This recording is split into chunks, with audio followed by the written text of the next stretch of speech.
Hi. Okay.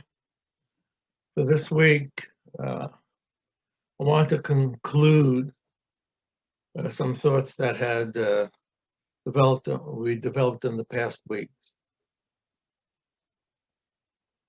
So, what it turns out as follows: what we've done in these subjects of kedusha rishona, kedusha shneya. We first studied two sugyos, two Gemara discussions in the Gemara. One in Zvachim and one in Erechim. One in Zvachim discuss the kedusha of Yerushalayim. Okay, whether it's still applied or not. And then in the sugya and Erechim, discuss the kedusha of Orechoma, walled cities, and whether kedusha rishona is l'shata, certainly, but la'asad lovo or not. Okay. And when we studied them, neither sugya referred to the other. Okay. And it seemed, just from context, that the two problems were completely separate. Okay, that was the first time we started discussing this topic. Second time we discussed, and we read the Rambam that actually distinguished between the two. He said, according to the Rambam, Kedusha Rishona, the Kedusha of Yerushalayim, starting from Shlomo HaMelech, is forever. Kedusha Rishona, Kedusha L'Shata, Vela Osit Loto, forever. And he gave an explanation because the kedusha of Yerushalayim, the kedusha space on Mikdash comes from the presence of the Shechina. The Shechina has never left. Kedushas, Orechoma, Eretz Yisrael, Trumos, Masros, all of those things. That's a separate issue, and that comes from the Karka Eretz Yisrael, and that was Kedusha Rishona, lo Kidshala Oset Lovo. But oddly enough, Kedusha Shneya, Kidshala Oset Lovo. So according to the Rambam, the original Kedusha in the Bimei Yehoshua, and he gives us an explanation that it was through conquest, and because conquest is always contested. When they got pushed out, that was the end of the Kedusha. Second Kedusha was from Chazaka, and Chazaka remains permanently. It was a rather difficult explanation. It's the Rambam's own, because no explanation. Anybody who holds that opinion in the Gemara gives no explanation for the distinction. It's derived from a verse.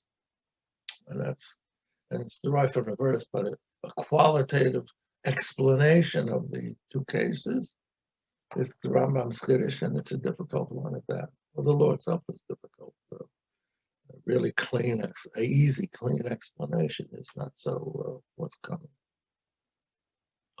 So we studied that. Last week, we presented a Chiddush of the Rav. The Rav discussed Masachas Kalim in the first chapter, where we talk about 10 levels of Kedusha in Eretz Yisrael, and quite clearly, Trumos and Masros aren't there.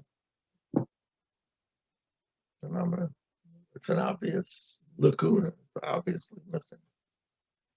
To which the Rav argued that there's a difference. All those things mentioned in that Mishnah really reflect Kedushas HaMikdash that emanate out through Eretz Yisrael. We start from the Kodesh HaKadoshim, the place where the Shechina, quote, dwells, unquote, right? And from there it goes out to the Heichel, to the Yazora, out to the different parts of the Beis HaMikdash, to Yerushalayim, to walled cities, and to the country. Okay? And the walled cities are included there. Now, when the Rambam spoke about walled cities, he put that together with Trumos and Masros and Shemitah and Yovel. He didn't put it together with the Kedushas HaMikdash. So the answer we gave in light of the Rav's remark that the Mishnah is only talking about Kedushas HaMikdash, but Trumas and Maasros are Chovas Karka. They come from the land. They don't emanate in any way from the Beis Hamikdash. We said that Orei Choma, walled cities, really have two main laws, Midiraisa. Shiluach Mitzorayim, that's in Parshas Naso, that the Mitzorah has to leave the Machane Yisrael. And Orei Choma are either Machane Yisrael or one drop level less, but partake of that same quality. And the other law is in Orei Choma is the issue of purchase and redeeming in a house in a walled city that's discussed in Bahar in the context of Yovel. Normally, fields that are for produce can be redeemed, go automatically back at Yovel, so any sale of such a field is really a temporary sale. It's at least for so many years, as we use the phrase today, effectively. Anyway. And if you sell a house in a walled city, you have 1 year to redeem it. You don't redeem it in that 1 year, it's gone forever. So that's in the context of Yovel. Okay. So we said what might be through the lens of the Rav's Chiddush that there are two separate, distinct categories in the Rambam, and it's certainly reflected in the language in the presentation of the Rambam. That one is Kedusha Le'olam and one is Kedusha L'Shat, or V'lo Lo, you have to need Kedusha Shneya and all of that. So it's easy to say that the Kedusha of Shilach Metzoroim is the only one that is mentioned in the Mishnah in Caleb. When the Mishnah in Caleb talks about Kedusha Mikdash, it only talks about Shiluach Metzoroim. And Shiluach Metzoroim is because God is present in our camp, and the Botei Orei Choma are a reflection, albeit a weak one, you might say, of Machane Yisrael. So really, a Machane Yisrael in Yerushalayim certainly comes from the Beis Hamikdash, from the Kodesh HaKadoshim. So the Shiluach Metzoroim, sending the lepers out of the walled cities, that we understand comes from is a reflection of the holiness of the Beis Hamikdash, emanating, albeit in weaker forms, throughout the country, from its center out through Yerushalayim and then out through the country. Now we understand. Botei Orei Choma, it has to do with Shemitah and Yovel. Chovas Karka has to do with the actual dirt, the land. You can't have Trumas and Masros without Shemitah and Yovel because you have to know how to count the years. So all of that is wrapped up in the land, and that is not mentioned in the Mishnah in Caleb. And when the Rambam says that there was no Yovel, he says there is no din Botei Orei Choma, the houses. Let's not talk about Shiluach Mitzorayim. Of course, there's another difficulty. I mean, the issue of Kohanim going ahead and actually declaring a person Mitzorah, all that kind of stuff. But it seems through this lens of the Rav's Chiddush that we can see that there's a distinction between things that take place outside of the Beis Hamikdash as a reflection, as an emanation of the sanctity of the Beis Hamikdash as one thing, and indeed, and stuff that has to do with Chovas Karka is another thing. And that's consistent with how we learned two sugis before. They were separate subjects, Orei Choma and Kedushas Mikdash. Okay. And the way the Rambam described that one was Leolam, the original Kedusha was Leolam, and the Kedusha of Karka is Leolam, but Kedushas Yehoshua was not. Okay. Right. Now let's look at a Sugya Megillah. The Sugya Megillah is going to seem to argue quite differently from how we've argued till now. Okay. And it's quite possible that it really sees everything differently from the way we see it now. It's quite possible. Okay. And it's also possible to see it exactly through the lens that we've been discussing now. Okay. So the Mishnah is talking about various differences between A and B, and it's giving a list of different. It's at the end of the first chapter of Megillah, and it's giving these various differences between this and that. And now we have, here's one. Kedusha Shiloh yesh achareha heter. Ukedushas Yerushalayim ein achareha heter. Okay, let's see what Rashi says. Yesh achareha heter keshacharva Shiloh kutru habamos. So when Shiloh was destroyed, shortly after the story of Eli, right? Then a person could bring a carbon on a private altar. You're allowed to. I think it was 52 years, something like that. Okay. Novin, what the Mishnah calls Novin Givil. Okay. In those years, private altars were allowed. But Kedusha, so that's what it means. Kedusha Shiloh yesh acharei heter bamos. And now Rashi explains, Keder Mina b'Maseches Vatim, Kilo v'osam arota el hamenucha v'el hanachala. That's a phrase in Dvarim. So menucha zo Shiloh shenachul milach bosh v'el hanachala zo Yerushalayim. And loma chilkan hakasav. So why did the Torah say both of them? Kidei liten heter ben zolazo. Torah is telling you that you cannot serve. Now you can bring your karbanos wherever you want, but when you come to menucha and nachla, you can no longer bring karbanos wherever you want. So menucha is Shiloh, nachla is Yerushalayim, and this analysis of the verse says that the reason that they're both categories, separate categories, are given is that because in between there was no problem, you could bring a karban wherever you want. It was a heter, the bamos one b'torah. Okay, so the Gemara comment. Amar Rabbi Yitzchak, Shamati, I heard a tradition, Shemakrivim b'veis chonyo b'zman hazeh. Okay, let's look at Rashi. What's beis chonyo? Mizbeach chonyo. There was a temple chonyo that he built in Yerushalayim. B'no shel Shimon HaTzadik, Bono Boma b'Mitzrayim l'shem Shamayim.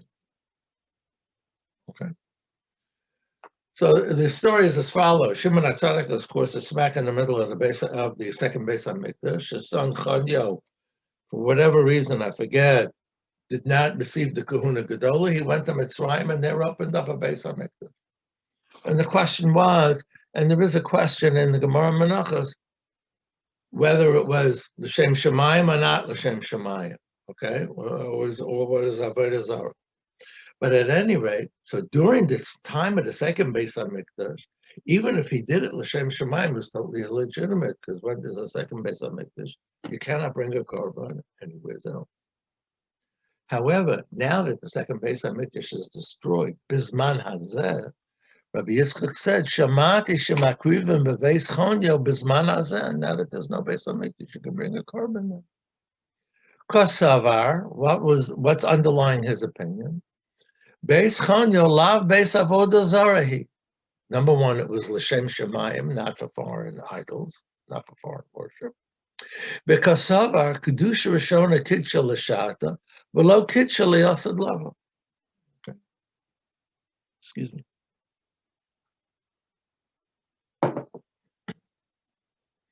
Kedusha Rishona, it's only l'shata v'lo la'asad lava. Now you understand, this means that after the first Beis HaMikdash, between the two, you could bring a korban someplace. But the way he's applying it, it's being applied that after the second Beis HaMikdash, you can bring a korban. Let's see what happens here. The Siv, he's going to analyze the same verse but differently. Kilovasa merota el hamenucha vel hanachla, menucha zo Shiloh, nachla zo Yerushalayim. That's the same, but the import of saying both of them is different. Makish nachalo lemenucha. The two are analogous, not different. Analogous. Ma menucha yesh achareha heter, af nachalo yesh achareha heter.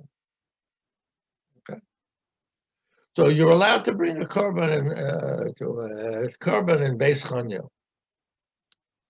So apparently, Rabbi Yitzchak said this, This is what I heard. And apparently they challenged him later. On a later occasion, they challenged him. They said, did you ever say such a thing? Amar le amar.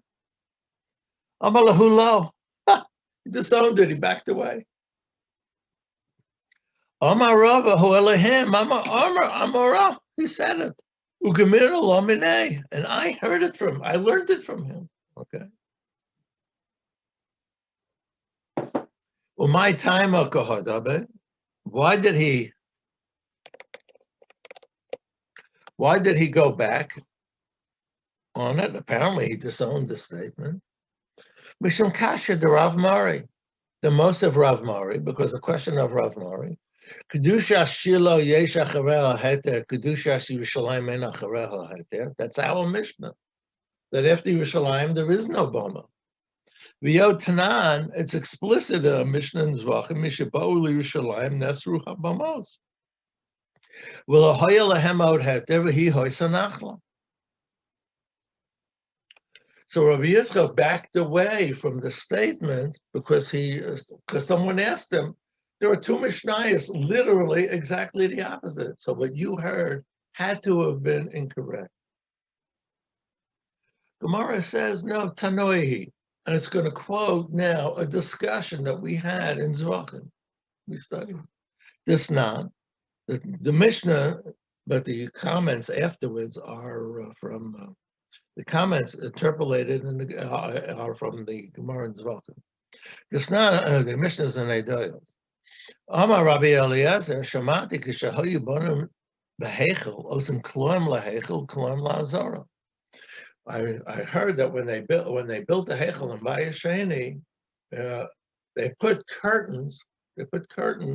Okay, around the hechel, basically Ohel Moed, the actual building, the structure, and Kloim LaAzara, they had curtains around the Azara, the courtyard where they were going to put the general Mizbeach. Okay, right. As Rashi points out, it was 22 years from when they arrived and they started bringing korbanos until they finished the house. So Rabbi Eliezer said they used Kloim, they used curtains to mark off the areas. Ella. When they had these curtains set up to delineate the boundaries of each. So the boundaries of the Hechel, the Ohel Moed, that had the bricklayers worked outside those curtains to build the structure. Uba'azara bonim mibifnim. The curtains for the big courtyards, they worked inside. Okay. For Omar Rabbi Yehoshua, Shamati, but however, Rabbi Yehoshua said differently, said something else. Shamati, I heard, Shemakriva nafal pisha ein bayis. You don't need a house altogether. You only need a mizbeach. We did this, right? Ochlim kodeshei kadoshim nafal pisha ein kloim. You don't need curtains even if there are no curtains to mark a boundary. Forget about a building. Even if there are no curtains, you can still eat kodeshei kadoshim in the Azara. Kodashim Kalim, Maaser Sheni, you're reading that in the city of Yerushalayim. Afal Pishein Chomov, there's no wall. Why? Mipnei Kedusha Rishon Kitshel Ashatov and Kitshel Osad Laval. Because the original Kedusha of Shlomo HaMelech lasted forever. So if you have a Mizbeach, you have to know the spots where the limits of the Hechel are, and you have to know the limits of the Azara and the limits of the old walls. But once you know that, you don't need the physical structures. Okay? If you say that, Mechlal de Rabbi Eliezer Savar, Lo Kitcheli Asad Lo, it must mean that Rabbi Eliezer is of the opinion that the original Kedusha was not forever. And that explains why we needed the Kloim. We had to mark the building because the dirt, the land itself there, it has no Kedusha whatsoever. So we made a Kedusha by doing what? By putting up the walls and putting up the boundaries of the Azara. And then it took them time till they finished the wall of Yerushalayim. But you needed them. That's how the Gemara is understanding it. What's his business about Heichel bonim mibachutz or Azara bonim mibifnim? Yeah, because they put up the curtain walls, the bricklayers had to work outside because they had to be outside the Heichel. The bricklayers can't be inside the Heichel. That's restricted to the Kohanim. When they come in to do the Ketores, the Shulchan, the Menorah, whatever, correct? So they had to be out, the bricklayers had to be outside the curtains. In the Azara, no problem. The bricklayers could be inside the curtain. But the point is they had to delineate it in order to sanctify it. That's how the Gemara is understanding that. That's Rabbi Eliezer. Rabbi Yoshua says, no problem, it's sanctified it's holy from the Yet from Shlomo. So it looks like it's a machlokas Tanoim, this issue that we're talking about, whether Kedushas Yerushalayim is forever, looks like a machlokas Tanoim. And Omalei Ravina Ravashi Mimai. Why you can't be that sure about it. Dilma de Chuliyama Kedusha Rishona Kitchel Eshato, the Kitchel Yasalom. Maybe everyone always understands that the Kedusha of Yerushalayim is forever. Umar Madashmi Alei Kamar, Mamadashmi Alei Kamar. No one ever, the argument doesn't depend on that. Okay? Each one heard what he heard about the original building of the Beis HaMikdash. What did they actually do? Not what was the legal issue underneath it. Rabbi Eliezer says, yeah, they put up curtains until they had the wall. And Rabbi Hoshua says, no, they didn't need any curtains. If Rabbi Eliezer is of the opinion that everything is kadosh, no matter what, all you have to do is mark the boundaries. Why do I need curtains altogether? So he said, let's news of Bayalma. He says there should be a sense of propriety that people shouldn't look in. Namely, the bricklayers, when they're working, shouldn't be looking into the Heichel. They were a drop outside the boundary, right? They were working a drop outside the boundary. And propriety was, as Rashi says, the proper thing is that they not look into the Heichel. So there was a curtain. Okay, and the Azara, no problem. They worked on the inside of the curtain. That's all. And the purpose of the curtains was a general overall sense of propriety. Okay, so we don't have Tanuim. So this argument, namely, the Gemara does not want to give up the credence. The Gemara could have said that Rabbi Yitzchak was wrong, period. But it didn't, because he said Shamati. Apparently, the Gemara has to give it some credence as a long-standing tradition. So it showed that it's a machlokas Tanaim, okay, and that it has a source it has a legitimacy in the sources. So he says, no, it's Kihani Tanoi. It says it's another machlokas Tanaim. So they want to show that Rabbi Yitzchak's tradition had a bona fide pedigree, let's say, all right, provenance. Oh, I'm too far up. Excuse me, I went the wrong way. Ela kehani tanoi. Desanya. Amar Rabbi Yishmael v'Rabbi Yossi. Lama manu chachamim eselu. Well, we learned this also. This is the sugya in the Erechin. There, the Mishnah had counted the various cities, had listed the various cities that were Orei Choma. Okay, so Rabbi Shmuel, Rabbi Yossi says, why did that become the tradition of listing the cities? Lama manu chachamim eselu. So he says, Kisha'alu b'nei hagolo matzu es elu v'kidshim. They sanctified these cities. They consecrated these cities as Orei Choma when they came back from Golas Bavel. Avol harishonos, original Orei Choma, batlu mishabatla haaretz. Whatever kedusha as Orei Choma existed prior to the Golas Bavel is gone with leaving the country. Alma kasava kedusha rishona kidsha v'shata v'lo kidsha liyasid lavo.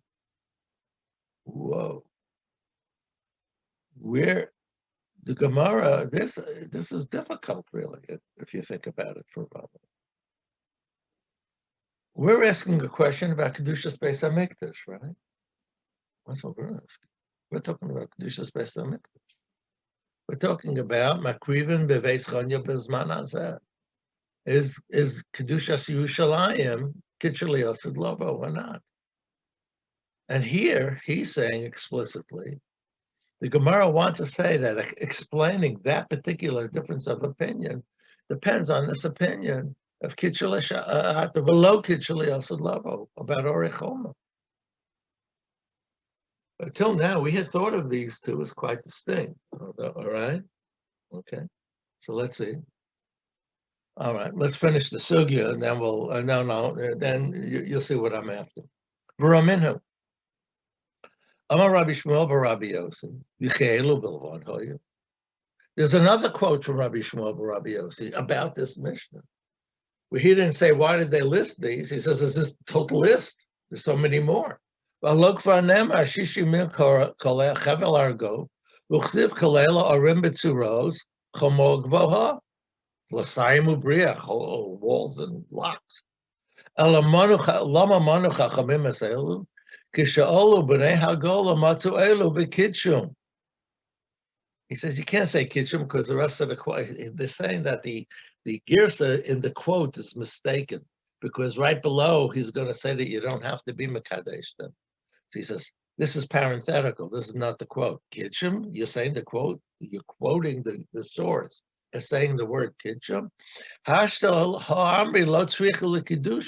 so the proper way of reading the quote, why did they list these? Below elu belvad, elashakol talelecha masoras biyotcha miavasecha shemukefes chamami mos Yeshua ben Nun.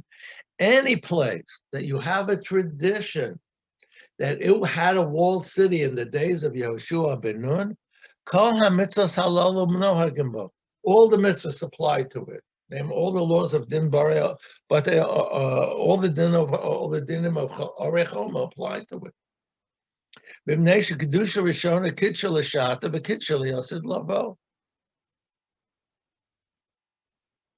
So the Gemara asks, Kashet Rabbi Shmuel ad Rabbi Shmuel. You have two quotes of Rabbi Shmuel contradiction one another.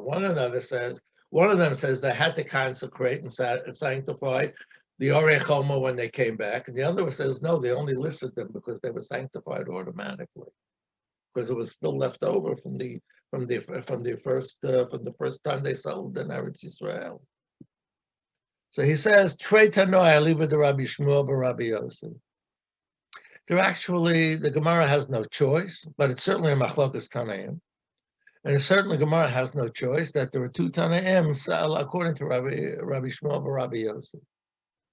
V'ibo Yesema, ha Rabbi Elazar b'Rabbi Yossi Omar, that the one that says Kedusha Rishon Kitchel Shata, Kitchel Yosid Logo, that it's still holy from the first time. It wasn't Rabbi Shmuel b'Rabbi Yossi, but apparently his brother, Rabbi Elazar b'Rabbi Yossi. Why? The Sanya of Rabbi Elazar b'Rabbi Yossi's Omer, Asher lo choma, afal pisha en lo achshav, v'hoya lo kodem lochem. So Rabbi Elazar b'Rabbi Yossi is saying that in a walled city, even in the law of Botei Orei Choma, remember that phrase Asher lo choma is in Bahar when it's talking about redeeming a house in a walled city. Even there, one has that so a city that was consecrated before as an Orei Choma and now lost its wall still remains holy. So the Gemara is deducing that according to Rabbi Elazar of Rabbi Yossi, Kedusha Rishoni Kitchel Shato, Kitchel Yosid Lovo. Its original sanctity is in the days of coming into Eretz Yisrael from the first time is forever. The very original sanctity is forever. And the verse that supports it is from Bahar. So it's even talking about Batei Orei Choma. So logically, Rabbi Yossi, if you say that he says that a house in an Orei Choma is its sanctity from the first time is forever, there's no stretch whatsoever to say that the Kedusha of Yerushalayim, its sanctity from the first time, is forever. Remember, we're trying to say these two Tanaim are arguing about, have the same argument as about whether you can bring whether there's a heter bama today.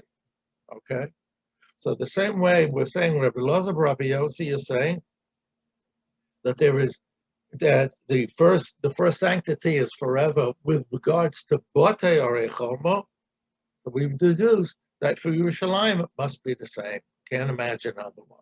All right, but logically, this is a little awkward. Rabbi Shmuel Rabbi Yossi says by Orechoma, Kedusha Rishona Kitcha Lashata V'lo Kitcha La'asad Lava. Nonetheless, the Gemara wants to deduce that this is the source of Rabbi Yitzchak, that by the Kedushas Beis HaMikdash is Lashata V'lo La'asad Lava. That if you say this about Orechoma, you automatically deduce that about the Beis HaMikdash. Well, that's a big chiddush. Because at first thought, you would think that the Kedusha of the Beis HaMikdash lasts forever from the original time. Logically, you'd say that's possible, even if possibly an Orechoma doesn't last. How can you deduce the Kedusha of Yerushalayim from the Kedusha of Batei Orechoma? Can't be. So from one point of view, it's extremely difficult. We thought these two issues were totally separate and completely distinct. And now this particular discussion in the Gemara puts the two together and says what's in one is in the other. So you could say quite simply that this discussion, this sugya, argues against our usual understanding. And there's no way around it. Okay? The other way is, it's perfectly possible that they have one sugya understands one way, is the thought is developed one way, and another sugya thought is developed differently. Now, this won't be the first time we've seen that in the Gemara. The other way to look at it is through the lens of what the Rav said. Okay. When we say matzu olu b'nei galo matzu elu b'kidshum, which kedusha? Is it the Shiluach Mitzoroim or Din Batei Orechoma? Difference, okay? If you say Kitchum is only for Shiluach Mitzoroim, then you could say that the Kedushas Yerushalayim is not effective, because the sanctity of walled cities as regarded sending a leper out of them is an issue of a literal issue of Machane Yisrael, or a light version of Machane Yisrael, okay, which is really Kedushas Yerushalayim and Kedushas HaMikdash, the way the Rav described that Mishnah in Maseches Kelim, in the Mishnah in Kelim, right? So it could very well be that the inference from Orechoma here does not apply, is not coming from selling Orechoma in as described in Parshas Bahar of Batei Orechoma. No, it's not that. It's only in the issue of Shiluach Mitzoroim. That if you know that if you can prove that by Orechoma they had to reconsecrate, that would imply that the Kedushas Beis HaMikdash is not there. Because if the Kedushas Beis HaMikdash was not there, any walled city would still remain, or would still maintain its Kedusha that is left over from the very, very beginning, as far as Shiluach Mitzoroim is concerned. So that's a way sort of to understand this odd Gemara that wants to deduce that Yerushalayim does not maintain its Kedusha from the fact that an Orechoma doesn't maintain its Kedusha. How would you do that? How would you make such an inference? The only way you could do it conceivably is to assume that the Kedusha and Orechoma that we're discussing is that which emanates from Kedushas Yerushalayim. And if it does not exist, then apparently Kedushas Yerushalayim does not exist. Or Kedushas HaMikdash does not exist, put it that way. It's a little better that way, the way the Rav formulated it. Okay? So that's how, I think somehow that's a way of understanding the fact that the Gemara put Batei Arechoma, tied the issue of Batei Arechoma to the issue of whether a bama is permissible nowadays, private altar is permissible nowadays. And why you would deduce it from the issue of walled cities is really very, very, very striking. But whether you weigh the sort of, might say, hair splitting, this chiluk that we gave, following the road. He didn't say, I don't think he said it explicitly. I think Ron Lichtenstein may have said it explicitly, that as far as Shiluach Mitzaroyim, it's Kedushas HaMikdash, and as far as Batei Arechoma, it's about Chavas Karka, Shemitah, Yovel, those issues. That might be a way to understand the sugya. Okay. So next week, Shemitah and Yovel is at the Araisa, the Rabbanim. We're just going to talk about the few Gemaras and sources in the Tanaim. We just saw those issues and where it is. It's important because if Shemitah is the Araisa, there's no such thing as a Heter Mechira. So clearly everybody, the prevailing opinion nowadays is Shemitah D'Rabbanan, otherwise no discussion would get off the ground. Okay, but we ought to look at the original discussions, the original sources. Okay, we'll do that. And then with that, we'll finish the series, as I said. Okay, and then it'll be a summer break. The rabbi will sort of set up his own programs, however it works out. Okay, that's it.